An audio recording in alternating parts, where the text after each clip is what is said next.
Welcome to Plus 2 Zoology online class. In our last segment, we have started a new chapter, that is reproductive health. There we have studied the definition of reproductive health given by WHO, population explosion, its impacts, its reasons and how it can be controlled. All such matters we have discussed. Today we are going to discuss about contraception. What you mean by contraception? മലയാളത്തിൽ contraception എന്ന് പറഞ്ഞാൽ ഗർഭനിരോധനം. Contraception means the prevention of pregnancy. അതായത് കുഞ്ഞുങ്ങൾ ഉള്ള ദമ്പതിമാർക്കും അല്ലെങ്കിൽ കുഞ്ഞുങ്ങൾ വേണ്ട എന്ന് തീരുമാനിക്കുന്ന ദമ്പതിമാർക്കും എങ്ങനെ പ്രഗ്നൻസി ആകാതെ സൂക്ഷിക്കാം, അല്ലെങ്കിൽ ഗർഭവതി ആകാതെ സൂക്ഷിക്കാം. അതാണ് കോൺട്രാസെപ്ഷൻ എന്ന് പറയുന്ന വാക്കുകൊണ്ട് അർത്ഥമാക്കുന്നത്. Contraception means the prevention of pregnancy. ഇനി properties of an ideal contraceptive. Contraceptive എന്ന് പറഞ്ഞാൽ ഗർഭനിരോധന മാർഗം ആണ് കോൺട്രാസെപ്റ്റീവ് എന്ന് പറയുന്നത്. ഈ കോൺട്രാസെപ്റ്റീവിന് പല മാർഗങ്ങളുണ്ട്. എന്നാൽ ഒരു ഐഡിയൽ കോൺട്രാസെപ്റ്റീവ് മെത്തേഡ് എങ്ങനെ ആയിരിക്കണം എന്നാണ് ഇവിടെ നമ്മൾ പ്രതിപാദിക്കുന്നത്. Properties of an ideal contraceptive. ഒരു ഐഡിയൽ കോൺട്രാസെപ്റ്റീവ് എപ്പോഴും യൂസർ ഫ്രണ്ട്ലി ആയിരിക്കണം. എന്ന് പറഞ്ഞു കഴിഞ്ഞാൽ ദമ്പതിമാർക്ക് മറ്റാരുടെയും സഹായം കൂടാതെ സ്വയം ഉപയോഗിക്കാൻ പറ്റുന്നതായിരിക്കണം ഒരു ഐഡിയൽ കോൺട്രാസെപ്റ്റീവ്. അല്ലാതെ വിദഗ്ധ ഉപദേശമൊക്കെ സ്വീകരിച്ചു കൊണ്ടുള്ള ഒരു ഐഡിയൽ കോൺട്രാസെപ്റ്റീവ് ഫലപ്രദമായി ഉപയോഗിക്കുവാൻ കഴിയുകയില്ല. ഇനി രണ്ടാമത്തെ പോയിന്റ്, ഈസിലി അവൈലബിൾ ആയിരിക്കണം. അതായത് അവരവരുടെ നാട്ടിലെ മെഡിക്കൽ സ്റ്റോറിലോ അല്ലെങ്കിൽ പ്രാഥമിക ആരോഗ്യ കേന്ദ്രത്തിലോ അല്ലെങ്കിൽ കമ്മ്യൂണിറ്റി ഹെൽത്ത് സെൻ്ററിലോ ഒക്കെ ലഭിക്കുന്നതായിരിക്കണം ഈ കോൺട്രാസെപ്റ്റീവ്. അല്ലാതെ നമുക്ക് ഓൺലൈനിലൂടെ വാങ്ങി അല്ലെങ്കിൽ വളരെ നാളെ പ്രതീക്ഷിച്ചിരുന്ന് നമ്മൾ കാത്തിരുന്ന് കിട്ടി ഉപയോഗിക്കാൻ പറ്റുന്ന ഒന്നാകരുത് ഒരു ഐഡിയൽ കോൺട്രാസെപ്റ്റീവ്.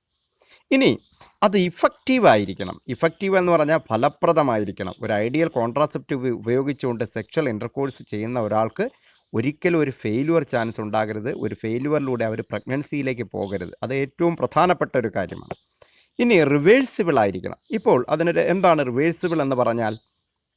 റിവേഴ്സിബിൾ എന്ന് പറഞ്ഞാൽ ഇപ്പോൾ ഒരു ദമ്പതിമാർ അവർ വിവാഹശേഷം ഒരു 2 വർഷത്തേക്ക് അല്ലെങ്കിൽ 1 വർഷത്തേക്ക് കുഞ്ഞുങ്ങൾ വേണ്ട എന്ന് തീരുമാനിക്കുന്നു. അപ്പോൾ അത്രയും നാൾ അവർ ഏതെങ്കിലും ഒരു കോൺട്രാസെപ്റ്റീവ് മെത്തേഡ് ചൂസ് ചെയ്യുന്നു. അവരത് ഫലപ്രദമായി ഉപയോഗിക്കുന്നു. എന്നിട്ട് 2 വർഷം കഴിയുമ്പോഴത്തേക്ക് അവർക്ക് കുഞ്ഞുങ്ങൾ വേണമെന്ന് ആഗ്രഹിക്കുമ്പോഴത്തേക്ക് അവർക്ക് ഈ കോൺട്രാസെപ്റ്റീവ്സിൻ്റെ ഉപയോഗം നിർത്തിയാൽ മതി, അവർക്ക് കുഞ്ഞുങ്ങൾ ആകാം. അങ്ങനെ ആയിരിക്കണം. ഒരിക്കൽ ഒരു കോൺട്രാസെപ്റ്റീവ് ഉപയോഗിച്ചെന്നും പറഞ്ഞ് പിന്നീട് ഒരിക്കലും കുഞ്ഞുങ്ങളാകില്ല, അങ്ങനെ ഒരു അവസ്ഥയിലേക്ക് ഇത് ഉണ്ടാകരുത്. അതാണ് റിവേഴ്സിബിൾ ആയിരിക്കണമെന്ന് പറയണത്. നിർത്തുമ്പോൾ വീണ്ടും അവർക്ക് പ്രഗ്നൻസി അറ്റൈൻ ചെയ്യാൻ കഴിയണം. ഇനി no or least side effects എന്ന് പറഞ്ഞാൽ കോൺട്രാസെപ്റ്റീവ് ഉപയോഗിക്കുന്നതുകൊണ്ട് ഒരിക്കലും സൈഡ് എഫക്ട്സ് ഉണ്ടാകുവാൻ പാടില്ല. ഇനി അബദ്ധവശാൽ ഉണ്ടായാൽ തന്നെ അത് വളരെ മൈനറായിട്ടുള്ള സൈഡ് എഫക്ട്സ് മാത്രമേ ഉണ്ടാകുവാൻ പാടുള്ളൂ. ഇനി it should not interfere with the sexual drive, desire and sexual act. ഒരിക്കലും ഒരു കോൺട്രാസെപ്റ്റീവ് ഉപയോഗിക്കുമ്പോൾ അവരുടെ സെക്ഷൽ ഇൻ്റർകോഴ്സ് ചെയ്യുമ്പോൾ അവർക്ക് അത് മതിയായ സംതൃപ്തി കിട്ടുന്നില്ല, അങ്ങനെ ഒരു കംപ്ലൈൻറ്റ് ഉണ്ടാകരുത്. 2 പാർട്ട്നേഴ്സിനും യാതൊരുവിധ അൺകംഫർട്ടബിൾ സിറ്റുവേഷനും ഉണ്ടാകാത്ത ഒന്നായിരിക്കണം ഐഡിയൽ കോൺട്രാസെപ്റ്റീവ് എന്ന് പറയുന്നത്. അപ്പം നമുക്ക് ഈ കാര്യങ്ങളെല്ലാം ഒന്നുകൂടി ഒന്ന് നോക്കാം. Contraception means the prevention of pregnancy. Then properties of an ideal contraceptive should be user friendly, easily available, should be effective and reversible, no or least side effects, it should not interfere with sexual drive, desire and sexual act. Next, what are the available contraceptive methods? Contraceptive methods can be broadly classified into 2: natural methods, artificial methods. Natural methods എന്ന് പറഞ്ഞാൽ naturally നമുക്ക് എങ്ങനെ contraception possible ആകാം. അതിന് 3 മാർഗങ്ങളാണുള്ളത്. periodic abstinence. Second one is coitus interruptus. Third one is lactational amenorrhea. എന്നാൽ artificial contraceptive methods ഏതൊക്കെയാണെന്ന് നമുക്ക് നോക്കാം. Barrier methods, intrauterine devices, oral contraceptive pills, injectables and implants, surgical methods. ഇനി നമുക്ക് ആദ്യം നാച്ചുറൽ മെത്തേഡ്സിലേക്ക് പോകാം. First one is periodic abstinence. Periodic abstinence എന്ന് പറഞ്ഞാൽ, ഇപ്പോൾ നമ്മൾ മെൻസ്ട്രൽ സൈക്കിൾ പഠിച്ചപ്പോൾ, കഴിഞ്ഞ ചാപ്റ്ററിൽ മെൻസ്ട്രൽ സൈക്കിൾ പഠിച്ചപ്പോൾ നമ്മൾ പഠിച്ചു,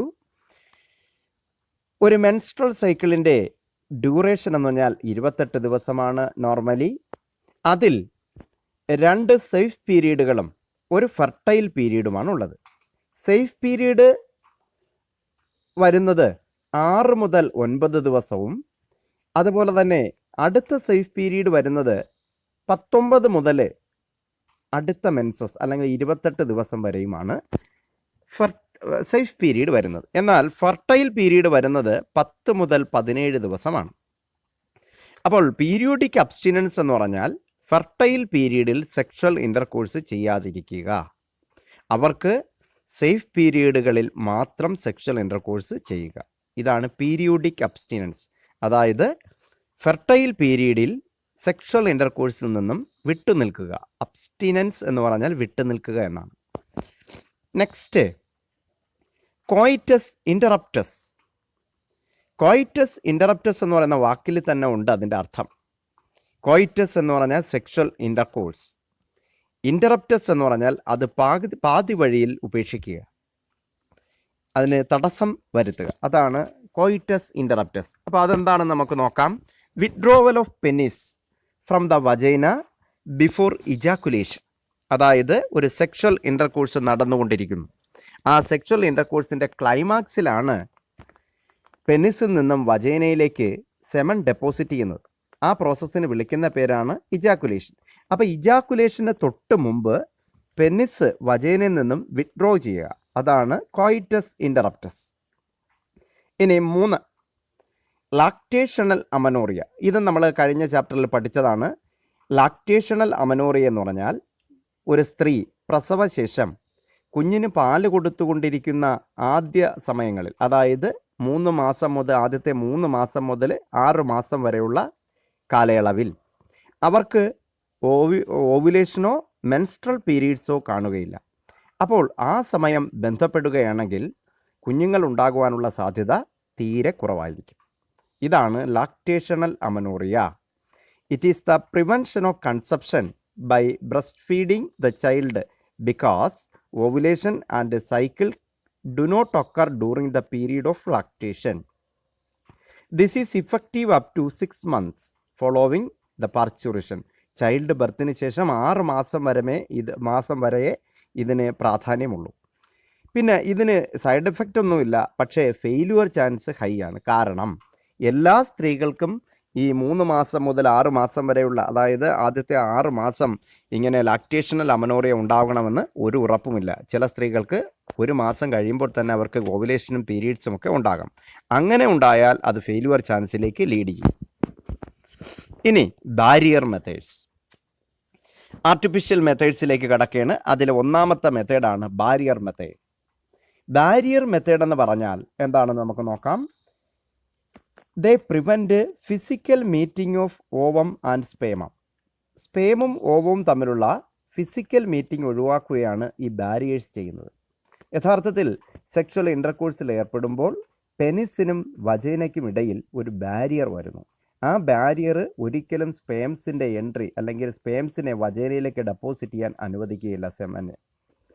ഓക്കെ, ഇനി നമുക്ക് പ്രധാനപ്പെട്ട ബാരിയർ മെത്തേഡ്സ് ഏതൊക്കെയാണെന്ന് നോക്കാം. ആദ്യത്തേത് കോണ്ടം. ഒരുവിധം എല്ലാ കുട്ടികൾക്കും ഒക്കെ ഒരു സാധാരണ അറിവുള്ള കാര്യമാണ് ഈ കോണ്ടംസ്. കോണ്ടംസ് എന്ന് പറഞ്ഞാൽ these are made up of rubber latex. Rubber latex കൊണ്ടുണ്ടാക്കിയ ഒരു ഉറയാണ് condom. They are used to cover the penis or vagina or cervix. Penis, സാധാരണ രീതിയിൽ ഈ പുരുഷന്മാരാണ് കോണ്ടംസ് ഉപയോഗിക്കുന്നത്. പക്ഷേ ഈ അടുത്ത കാലത്തായിട്ട് ഫീമെയിൽസ് ഉപയോഗിക്കുന്ന കോണ്ടംസും ഇറങ്ങിയിട്ടുണ്ട്. അതുകൊണ്ടാണ് ഇങ്ങനെ എഴുതിയിരിക്കുന്നത് to cover penis or vagina or cervix എന്നുള്ള വാക്ക് ഉപയോഗിച്ചിരിക്കുന്നത്. യൂഷ്വലി കോണ്ടംസ് എന്ന് പറയുന്ന വാക്ക് കേൾക്കുമ്പോഴേ മനസ്സിലാകുന്നത് ഇത് മെയിൽ പാർട്ട്ണറാണ് ഈ കോണ്ടം ഉപയോഗിക്കുന്നത്. അവർ ഈ പെന്നിസിനെ കവർ ചെയ്തുകൊണ്ട് റബ്ബർ ലാക്റ്റസ് കൊണ്ടുള്ള ഉറ ധരിക്കും. അതിനുശേഷം സെക്ഷൽ ഇൻ്റർകോഴ്സിൽ ഏർപ്പെടും.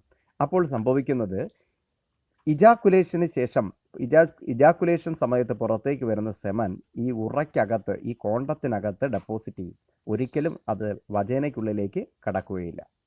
ഇനി ഇതിൻ്റെ മെറിറ്റ്സ് നമുക്കൊന്ന് പരിശോധിച്ച് നോക്കാം. കോണ്ടത്തിൻ്റെ മെറിറ്റ്സ് എന്തൊക്കെയാണെന്ന് നോക്കാം. It protect user from STD and AIDS എന്ന് പറഞ്ഞാൽ ഗർഭനിരോധനം മാത്രമല്ല, കൂടാതെ ഇത് സെക്ഷുവലി ട്രാൻസ്മിറ്റിംഗ് ഡിസീസസ് ആയിട്ടുള്ള എയ്ഡ്സിനെയും മറ്റുമൊക്കെ തടയും. 2, ഈസിലി അവൈലബിൾ ആണ്. കോണ്ടംസ് എല്ലാ മെഡിക്കൽ ഷോപ്പുകളിലും അതുപോലെ തന്നെ പ്രൈമറിയും കമ്മ്യൂണിറ്റിയുമായിട്ടുള്ള ഹെൽത്ത് സെൻറ്ററിലും എല്ലാം അവൈലബിൾ ആണ്. ഇറ്റ് ഈസ് ഡിസ്പോസബിൾ, അതായത് ഒരിക്കൽ ഉപയോഗിച്ച് കഴിഞ്ഞാൽ നമുക്ക് അതിനെ ഡിസ്പോസ് ചെയ്യാം, അതിനെ നമുക്ക് കരിച്ച് കളയുകയോ ഒക്കെ ചെയ്യാം. ഇനി ഇഫക്റ്റീവാണ്, അവിടെ ഒരു സ്പെല്ലിംഗ് മിസ്റ്റേക്ക് ഉണ്ട്. ഇഫക്റ്റീവാണ്. ഇഫക്റ്റീവ് എന്ന് പറഞ്ഞാൽ എന്താണ്? ഫെയില്യുവർ ചാൻസ് തീരെ കുറവാണ് കോണ്ടംസ് ഉപയോഗിച്ചുകൊണ്ട് സെക്ഷൽ ഇൻ്റർകോഴ്സ് ചെയ്യുമ്പോൾ. ഇനി ഇതിൻ്റെ ഡീമെറിറ്റ്സ് കൂടി നമുക്ക് പരിശോധിച്ച് നോക്കാം. അപൂർവം ചില കോണ്ടംസ് അലർജിക്ക് കാരണമാകുന്നുണ്ട് ചില പാർട്ട്നേഴ്സിൽ.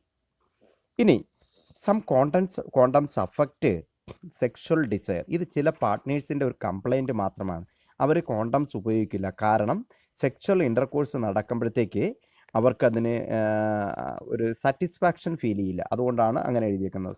Some condoms affect sexual desire. ഇനി ഈ കോണ്ടംസ് എഴുതിയേക്കുന്നതിൻ്റെ ബ്രാക്കറ്റിൽ എക്സാമ്പിൾ നിരോധം എന്ന് എഴുതിയിട്ടുണ്ട്. നിരോധം എന്ന് പറഞ്ഞാൽ സാധാരണ വളരെ പ്രചാരത്തിൽ ഉണ്ടായിരുന്ന ഒരു ബ്രാൻഡ് നെയിമാണ്, കോണ്ടത്തിൻ്റെ ബ്രാൻഡ് നെയിമാണ് നിരോധം. നമുക്ക് ചിത്രത്തിൽ മെയിൽ കോണ്ടത്തിൻ്റെ കോണ്ടം നമുക്ക് കാണാം. Next, diaphragms, cervical caps and vaults. ഇവിടെ ഈ ഡയഫ്രവും സെർവൈക്കൽ ക്യാപ്സും വോൾസും യഥാർത്ഥത്തിൽ യൂസ് ചെയ്യുന്നത് ഫീമെയിൽസാണ്. ഇതും നിർമ്മിച്ചിരിക്കുന്നത് റബ്ബർ ലാക്ടെക്സ് കൊണ്ട് തന്നെയാണ്. ഇത് ഫീമെയിൽസിൻ്റെ വജൈനയ്ക്കുള്ളിലൂടെ സെർവിക്സിലേക്ക് കയറ്റി വയ്ക്കും. സെർവിക്സിലേക്ക് കയറ്റി വെച്ചിട്ട് സെക്ഷൽ ഇൻ്റർകോഴ്സ് നടത്തും. സെക്ഷൽ ഇൻ്റർകോഴ്സിൻ്റെ ക്ലൈമാക്സിൽ ഇജാക്കുലേഷൻ സംഭവിക്കുമ്പോൾ സെമൻ ഈ സെർവിക്സിനെ മൂടിയിരിക്കുന്ന ഡയഫ്രത്തിലോ അല്ലെങ്കിൽ സെർവൈക്കൽ ക്യാപ്സിലോ അല്ലെങ്കിൽ വോൾസിലോ ശേഖരിക്കപ്പെടും. എന്നിട്ട് സെക്ഷൽ ഇൻ്റർകോഴ്സിന് ശേഷം ഈ വോൾസും സെർവൈക്കൽ ക്യാപ്സും അല്ലെങ്കിൽ ഡയഫ്രം എടുത്ത് വാഷ് ചെയ്യും. അപ്പോൾ ഒരിക്കലും സ്പേം ഉള്ളിലേക്ക് പോകില്ല. അപ്പം it is made up of rubber and it is inserted into the female reproductive tract to cover the cervix during the coitus. They block the entry of sperms through the cervix. ഇനി നമുക്ക് ഇതിൻ്റെ merits നമുക്കൊന്ന് പരിശോധിച്ച് നോക്കാം. They are reusable എന്ന് പറയാം. അതാണ് ഏറ്റവും പ്രധാനപ്പെട്ടത്. നേരത്തെ നമ്മൾ കോണ്ടംസ് റീയൂസബിൾ അല്ലായിരുന്നു, പക്ഷേ ഈ ഡയഫ്രവും സെർവൈക്കൽ ക്യാപ്സും വോൾസും റീയൂസബിൾ ആണ്. ഉപയോഗത്തിന് ശേഷം വാഷ് ചെയ്ത് വീണ്ടും സെക്ഷൽ ഇൻ്റർകോഴ്സ് ചെയ്യുമ്പോൾ നമുക്ക് എന്ത് ചെയ്യാൻ പറ്റും? പ്രിഫർ ചെയ്യാൻ പറ്റും. ഇനി പൊതുവിലുള്ളൊരു കാര്യമാണ്, ഈ ബാരിയേഴ്സിൽ കോണ്ടമായാലും മിക്കവാറും കോണ്ടത്തിൽ സ്പെമിസൈഡൽ ക്രീംസും അതുപോലെ തന്നെ ജെല്ലീസും ഫോംസും ഒക്കെ ആഡ് ചെയ്തിട്ടുണ്ട്. എന്താണ് സ്പെമിസൈഡൽ ക്രീം? സ്പെമിസൈഡൽ ക്രീം എന്ന് പറഞ്ഞു കഴിഞ്ഞാൽ അത് സ്പേംസിനെ കൊന്നുകളയും, നശിപ്പിച്ച് കളയും. അങ്ങനെയുള്ള കെമിക്കലാണ് സ്പെമിസൈഡൽ ക്രീംസ്. ജെല്ലീസ് എന്ന് പറഞ്ഞാൽ ഫ്രിക്ഷൻ കുറയ്ക്കുന്നതിന് വേണ്ടി ആഡ് ചെയ്യപ്പെടുന്ന ലൂബ്രിക്കൻസ് ആണിത്. പിന്നെ ഫോംസ് എന്ന് പറഞ്ഞാൽ ഒരുതരം പത പോലെ ഇരിക്കും, അതും സ്പേംസിനെ നശിപ്പിച്ച് കളയുന്ന കെമിക്കൽസാണ്. അപ്പോൾ ഇവ ഈ കോൺട്രാസെപ്ഷൻ്റെ ഇഫക്റ്റീവ്നെസ് കൂട്ടും, കൂടുതൽ വിശ്വസനീയമാക്കും നമ്മളെ ഈ ബാരിയേഴ്സിനെ. അപ്പോൾ ഇത്രയുമാണ് നമ്മൾ ഇന്നത്തെ ക്ലാസ്സിൽ പഠിക്കുന്നത്. ആർട്ടിഫിഷ്യൽ മെത്തേഡ്സ് നമ്മൾ സ്റ്റാർട്ട് ചെയ്തേ ഉള്ളൂ. അതിലെ ഫസ്റ്റ് ഭാഗം, അതായത് ബാരിയേഴ്സ് മാത്രമേ ഡിസ്കസ് ചെയ്തുള്ളൂ. ബാക്കിയുള്ളത് ഡിസ്കസ് ചെയ്യാൻ നിന്ന് കഴിഞ്ഞാൽ വീഡിയോ ഒരുപാട് ലെങ്തി ആയി പോവും. ഇനി ഈ വീഡിയോ കേട്ട് മനസ്സിലാക്കി നോട്ട്സ് ഇതിൽ നിന്നും പ്രിപ്പയർ ചെയ്ത ശേഷം എന്തെങ്കിലും സംശയമുണ്ടെങ്കിൽ എന്നെ കോൺടാക്റ്റ് ചെയ്യുക. താങ്ക്